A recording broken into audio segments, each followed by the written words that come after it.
Hello guys, स्वागत है आपका मेरे चैनल में दोबारा। तो हम अपनी सीरीज को कंटिन्यू करने वाले हैं और आगे हम सीखेंगे ऑपरेटिंग सिस्टम। जो मैंने आपको पिछले वीडियो में भी बताया था कि हाउ ऑपरेटिंग सिस्टम वर्क्स, मतलब इंटरनली ऑपरेटिंग सिस्टम काम कैसे करती है, उसके बारे में आगे हम जानने वाले हैं कि अंदर पूरा का पूरा प्रोसेस क्या होता है, अंदर क्या क्या होता है। तो वो सब हम आज से स्टार्ट कर रहे हैं अपना ओएस कॉन्सेप्ट्स। तो चलिए शुरू करते हैं। So what is operating system? तो ऑपरेटिंग सिस्टम क्या है, मैं आपको एक सिंपल वे में बताता हूँ कि कंप्यूटर्स या मोबाइल फोन्स को हम अपनी लैंग्वेज में नहीं समझा सकते। वो सिर्फ 0 और 1 की लैंग्वेज ही समझते हैं, जिसको हम बाइनरी लैंग्वेज कहते हैं। जिसको आगे जाके हम नेटवर्किंग सीरीज में देखेंगे कि बाइनरी लैंग्वेज कैसे और क्या वर्क करती है, कैसे बनती है, वो सब देखेंगे। तो ये यूजर कन्वीनियंस के लिए बनाए गए थे, ताकि यूजर को 0 1 या फिर प्रोग्रामिंग लैंग्वेज में कंप्यूटर से बात ना करनी पड़े, क्योंकि उसमें बहुत ही ज्यादा टाइम जाता था और यूजर को बहुत सारी चीजें सीखनी पड़ती थी। और 0 1 में बात करना थोड़ा मुश्किल हो जाता है, क्योंकि वो मैन्युअली इंस्ट्रक्शन देना ये वो बहुत ही हैंडी हो जाता है। तो इसीलिए एप्लीकेशन या यूजर एप्लीकेशन को, यूजर को जो भी काम है वो इजीली करवाने के लिए ओएस का निर्माण हुआ, ताकि हम एक ही क्लिक में यूजर का जो भी काम है वो करके दे सके ऑपरेटिंग सिस्टम। तो ये काइंड ऑफ यूजर और हार्डवेयर के बीच में एक ब्रिज के टाइप है, कि वो दोनों को कनेक्ट करता है और जो भी यूजर की नीड है उसको सिंपल वे में पूरी करता है। तो गोल और फंक्शन क्या है ऑपरेटिंग सिस्टम के? तो ऑपरेटिंग सिस्टम बनाने का मेन गोल क्या था? तो कन्वीनियंस, मतलब मैंने आपको अभी बताया वैसे यूजर को कन्वीनियंस देना, कि उसको 0 या 1 या कोई प्रोग्रामिंग लैंग्वेज या कोई असेंबली लैंग्वेज से कंप्यूटर के साथ बात करने की जरूरत ना पड़े, वो सिंपली कर सकता है। तो कन्वीनियंस बनाने के लिए फिर एफिशिएंसी, मतलब maximum utilisation of system resources, मतलब वो सब कुछ काम एफिशिएंसी से कर सकता है, सब कुछ यूज करके।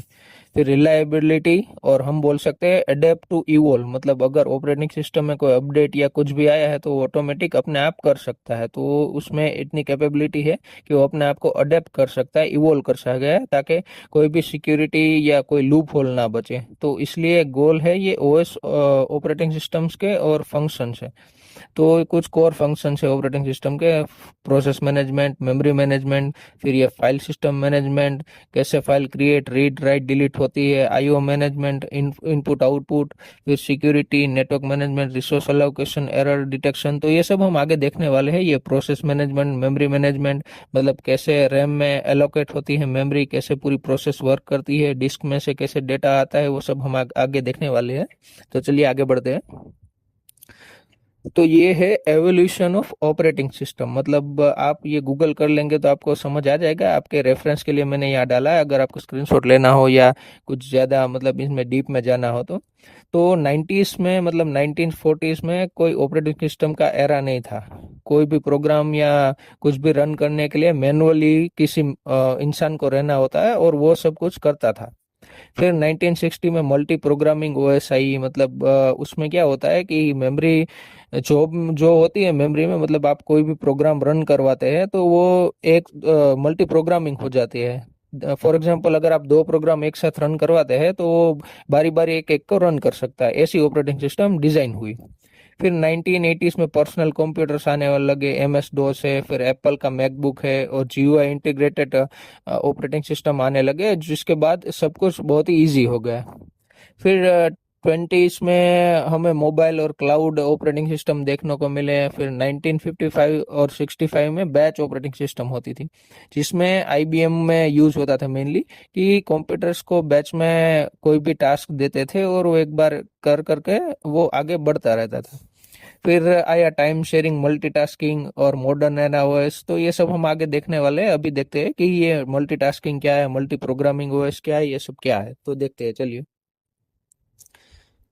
तो देखिए, टाइप ऑफ ओएस, तो बैच ओएस होते थे पहले के टाइम में, जब इतना कुछ एवोल्यूशन हुआ नहीं था। तो उसमें क्या होता था, कोई मैन्युअली बैठता था और जॉब देता था एक एक करके। ऑपरेटिंग सिस्टम तो नहीं था, पर कंप्यूटर को एक एक करके बैच में जॉब देता था, और वो विदाउट यूजर इंटरेक्शन वो बैच में एक के बाद एक एग्जीक्यूट करता जाता था। और अगर बीच में कोई प्रॉब्लम आई तो वो वही सब कुछ रोक देता था।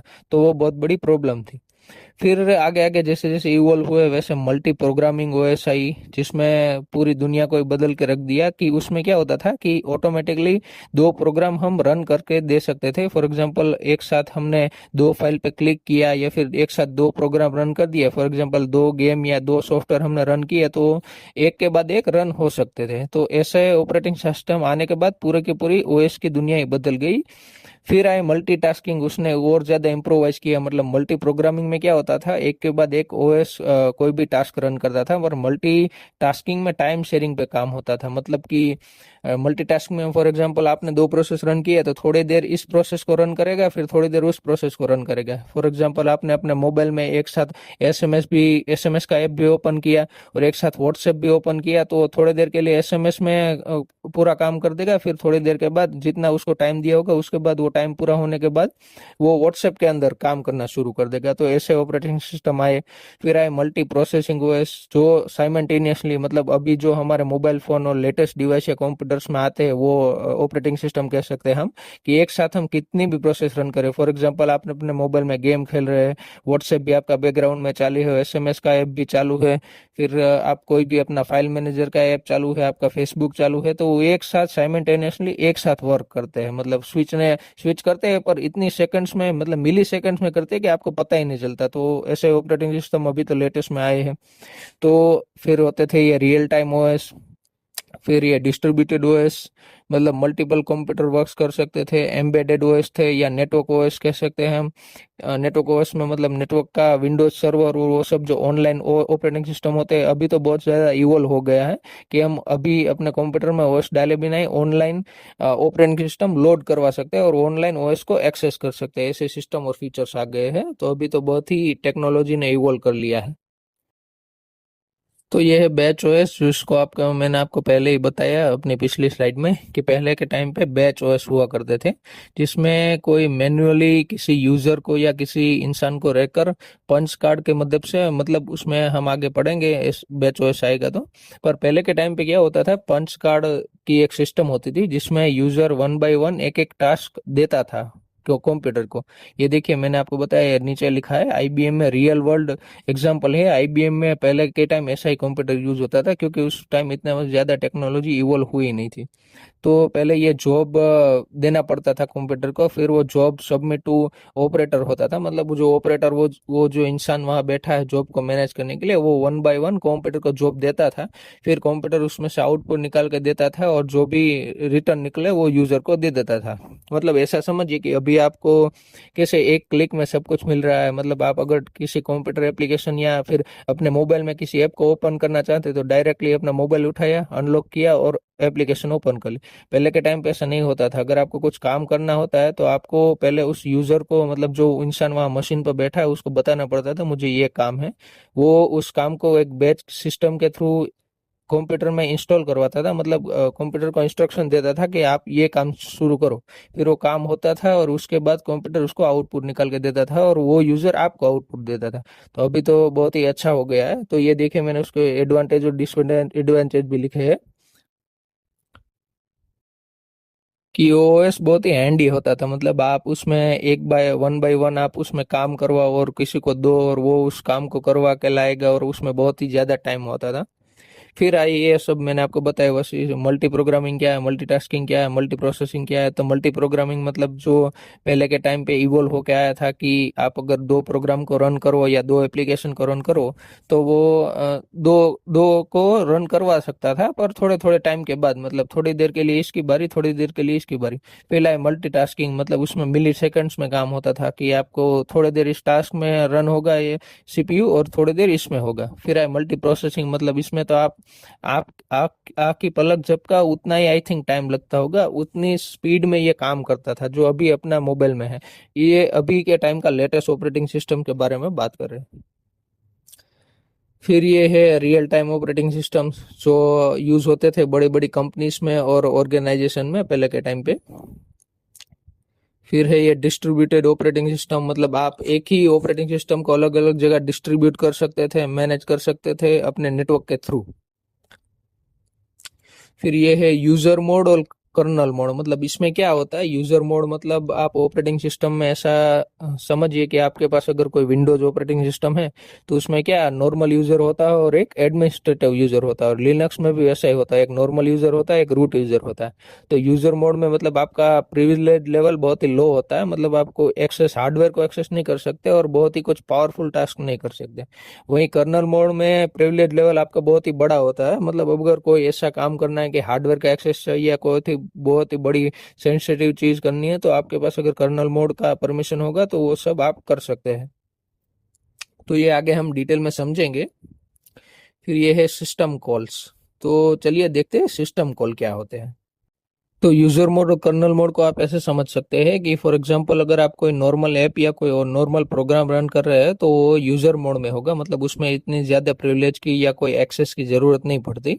पर अगर आप कुछ ऐसा काम कर रहे हैं जो हार्डवेयर के थ्रू होना है और हार्डवेयर का एक्सेस चाहिए तो ऑटोमेटिकली कर्नल मोड में चला जाएगा। तो ऐसे भी हम आगे समझ सकते हैं यूजर मोड और कर्नल मोड को। तो ये है system call. System call basically क्या होता है, अगर आप प्रोग्रामिंग पढ़ी है आपने थोड़ी या आपको प्रोग्रामिंग आती है तो आपको आइडिया होगा। प्रोग्रामिंग में फंक्शन होते हैं, मतलब कोई स्पेसिफिक काम के लिए हम कोई फंक्शन बना सकते हैं और जरूरत पड़ने पर उसको कॉल कर सकते हैं। तो ये वैसा ही है सीपीयू के लिए, हमारे सिस्टम के सीपीयू के लिए, कि अगर उसको कोई स्पेसिफिक काम करवाना है हार्डवेयर से तो सिस्टम कॉल रन करेगा, मतलब एक टाइप का फंक्शन रन करेगा कि फॉर एग्जाम्पल अगर प्रिंट निकालनी है तो सिस्टम कॉल प्रिंट का सिस्टम कॉल करेगा और उसके हिसाब से फिर वो प्रिंट निकलेगी। तो ये सीपीयू के लिए ही फंक्शन टाइप की वो रेडीमेड है कि आप उसको कॉल कर सकते हैं और वो काम करवा सकते हैं। तो सिस्टम कॉल्स को हम डिटेल में देखते हैं। तो ये है कुछ सिस्टम कॉल्स के फंक्शन जो यूज होते हैं असेंबली लैंग्वेज में या फिर सीपीयू लेवल पे, कि कोई भी प्रोसेस को कंट्रोल करना है तो मतलब फोर्क होता है, एक्सेक होता है, एग्जिट होता है, मतलब टर्मिनेट करने के प्रोसेस मैंने आपको इन डिटेल या सब लिख के दिया है, इसीलिए कि आपको अगर इन फ्यूचर इसमें डिटेल में या डीप में जाना हो तो आप जा सकते हैं और ज्यादा से ज्यादा सीख सकते हैं। यहाँ मैं आपको सब सिखा ही रहा हूँ इसीलिए। फिर ये है किल, मतलब किसी प्रोसेस को किल करने के लिए। फिर फाइल मैनेजमेंट के लिए अलग से सिस्टम कॉल होते हैं, किसी फाइल को ओपन करना है तो open system call, read write. फिर डिवाइस मैनेजमेंट के लिए होते हैं, फिर इंफॉर्मेशन मेंटेन करने के लिए होते हैं, कम्युनिकेशन करने के लिए, प्रोटेक्शन और सिक्योरिटी के लिए अलग अलग सिस्टम कॉल होते हैं। तो ये है सिस्टम कॉल जो सीपीयू यूज करता है, मतलब ये यूजर के लिए या कुछ नहीं, ये सिर्फ ऑपरेटिंग सिस्टम का पूरा आर्किटेक्चर है, स्केलेटन की ये काम कैसे करता है इंटरनली।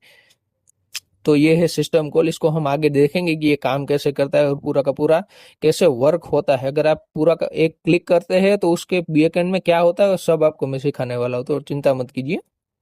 फिर ये है इंटरप्ट मैकेनिज्म। तो ये क्या होता है इंटरप्ट मैकेनिज्म, मतलब क्या है, फॉर एग्जांपल सीपीयू कोई एक प्रोसेस रन कर रहा है, फॉर एग्जांपल आपने कोई ऐप खोला हुआ है और स्टार्ट उस ऐप में इंटरप्ट आ जाए, मतलब फॉर एग्जांपल ऐप रन कर रहा है और सीपीयू के पास कोई इंटरप्ट सिग्नल आए जो सीपीयू को भेजा जाता है कि भाई ये पहले ये काम छोड़ दे, सब कुछ छोड़ दे, पहले ये काम कर। फॉर एग्जांपल ऐसा कैसे होता है या कहाँ होता है, फॉर एग्जांपल कोई ऐप रन हो रहा है और कोई सिक्योरिटी अलर्ट आ गया, फॉर एग्जांपल कोई बहुत बड़ा वायरस या मालवेयर सिस्टम में आ गया, तो सिस्टम को सब कुछ काम छोड़ छाड़ के पहले उसको फिक्स करने के लिए बोलेगा, क्योंकि अगर वो फिक्स नहीं हुआ तो सिस्टम कैसे की तैसी हो जाएगी। तो सबसे पहले तो हमें उसको इंटरप्ट करवाना होगा जो काम है वो। तो इसमें इंटरप्ट कॉल ऐसे डिजाइन होता है ओएस के अंदर कि जो मेन प्रिविलेज वाले काम या फिर प्रायोरिटी वाले काम होते हैं ना, उसको इंटरप्ट जनरेट करवा देता है पहले सीपीयू को कि सब कुछ रोक दे पहले तो ये काम कर। तो ये भी हम इन डिटेल आगे देखने वाले हैं कि कोई भी इंटरप्ट मैकेनिज्म काम कैसे करता है ओएस में और ये कैसे बनता है और किस तरह से सिग्नल ट्रैवल करता है अंदर। तो ये आप देख सकते हैं कि इंटरप्ट वेक्टर और टेबल प्रायोरिटी, मतलब मैंने आपको वही बोला कि अगर कोई हाईएस्ट हार्डवेयर फेलियर आ गया तो पहले उसको फिक्स करने के लिए बोलेंगे, और वो सब उस हिसाब से मैंने जिस भी हिसाब से लिखा है वैसे, कि जो भी इंटरप्ट तभी जनरेट होगा जब कोई ऐसा काम स्टार्ट करना होगा जिसके बिना नहीं चल सकता, या फिर वो काम पहले करो बाकी के काम बाद में करो, उसके उस टाइम पे इंटरप्ट जनरेट करवा सकते।